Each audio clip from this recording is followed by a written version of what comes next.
Do you know that taking care of your mental health is just as important as taking care of your physical health? If we know this, why do we continue to have so many stigmas around mental health? Why do people continue to feel ashamed or embarrassed to reach out for help when they're feeling down or depressed or feel like they have no answers or don't no longer want to be in the world among us? My name is Pat Brown, and welcome back to Living Passionately with Pat Brown.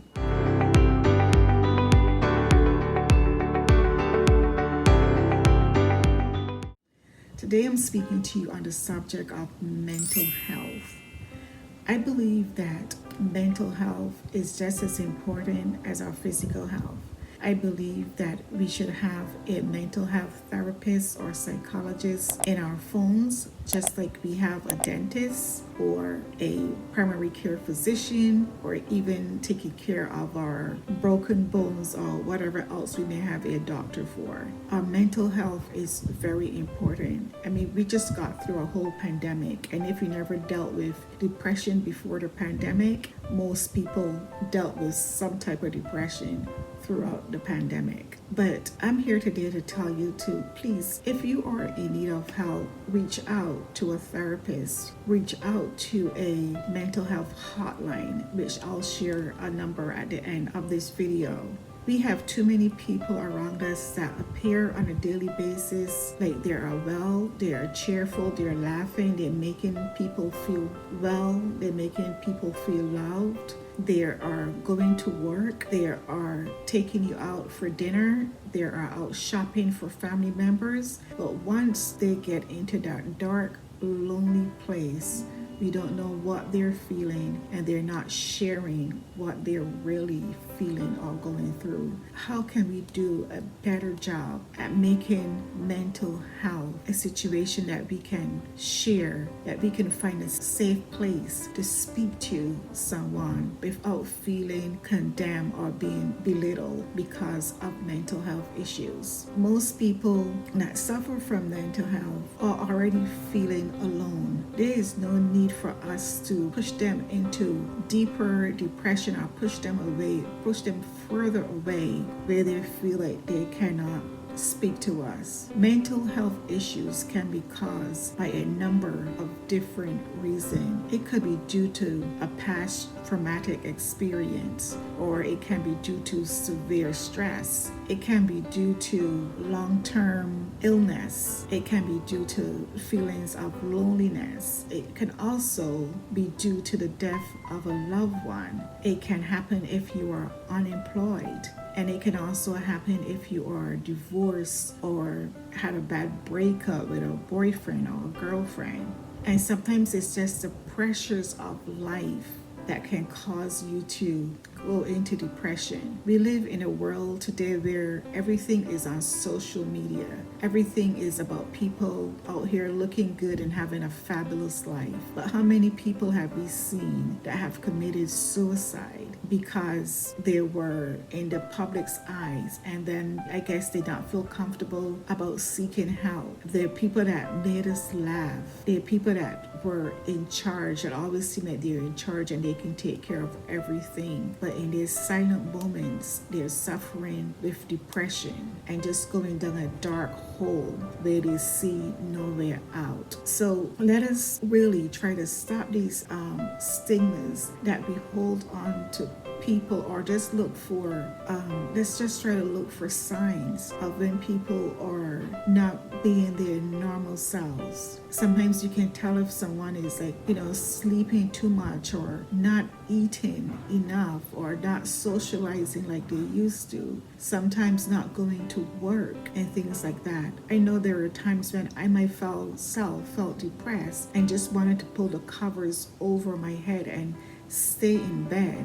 Fortunately for me, I have a strong support system of brothers or cousins or friends that I can talk to, that can check on me, that knows when I am not being my usual self, and they'll say to me what's going on if they haven't heard from me. And I've had my share of going through depression where I had to seek help and had to get a therapist. And when I knew I came to a point where, okay, Pat, this is not getting any better. You're not feeling any better. First, I had to admit that I am depressed and that I needed help. And I sought professional therapists. And there is nothing wrong with getting professional help. If you are feeling down and depressed, we have got to normalize this. And the first thing that I said to the therapist was, this is not the way I was raised. I was raised to prayer. If there is something that I'm going through, take it to God and you're going to be fine. And fortunately, this first therapist that I went to was also a Christian woman. And she said to me, Pat, no, there are times when you have to seek professional help. And she understood that. And I told you, was so upfront and honest with me about her own situation. And was glad that I came in to seek help. And I did not realize at the time how depressed I was and trying to handle things, and how trauma over a period of time can sometimes really come over you and cause you to feel depressed. If you think you're depressed about one thing, and because of long-term trauma, it can be a domino effect where you really have to seek help. And I remember recently having to explain to my primary care physician that in our culture, we do not believe in medication and going for therapy and things like that. We were not raised like that. And it so happens that my primary care physician is a Jewish woman. And she said, Pat, I have news for you. In my culture, it's the same thing. And she said, we need help too. She goes, and it's not just in our culture, it's a global thing. For some reason, there is just so much stigma. And we have to stop stigmatizing mental health and make it normal to seek help. So today I'm going to offer a few tips to help you to positively deal with stabilizing your mental health. And these are just some tips from me that I have researched. Again, I will say that I am not a professional mental health therapist. There are many out there. And actually, my first tip is for you to seek therapy with a mental health professional. Seek therapy. That's my number one tip. I highly recommend seeking therapy.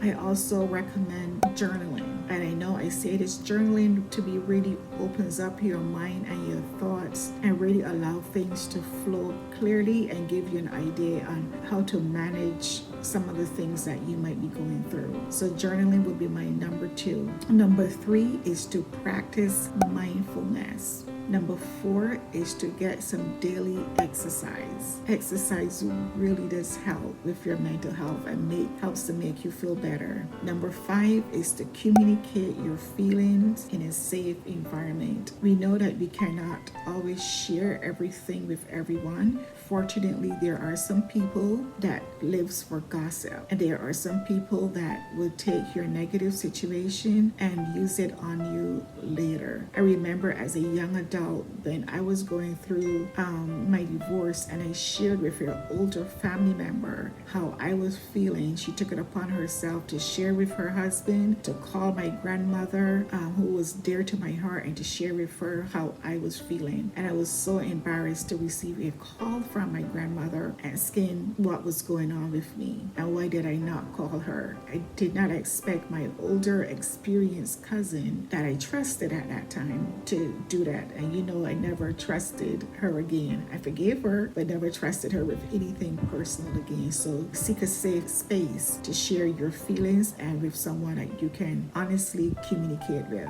And number 6 is to start a self-care routine. I believe in self-care. It is so important. And I'm going to say, I know I talk about budgeting and financing sometimes, but I am telling you for 2023, self-care is on top of my list. So much so that I have added self-care as a budget line into my budget. Is the one thing that I am going to make sure that I take care of myself on a monthly basis to do things that I totally enjoyed in the past and that I will get back to enjoying. So number 6 is to create a self-care routine. Number 7 is to reach out to someone again if you are lonely. And number 8 is to learn to say no. There are so many people who are givers, and oftentimes sometimes they're just people pleasers, and they'll always say yes every time they are asked for help or asked for someone. They just do not know how to say no. And those people are the ones sometimes that need the most help, and that they never reach out for help because they're so used to doing for everyone. No is a complete sentence, okay? If you are experiencing suicidal ideations, please reach out to the National Lifeline by calling 800-273-8255. Again, that number is 800-273-8255, and please seek help. Let's remove the stigmas. Let's seek help. Let's seek therapy, and let's live our best life. I believe in you. I know you can do this. Until next time, make it an amazing day.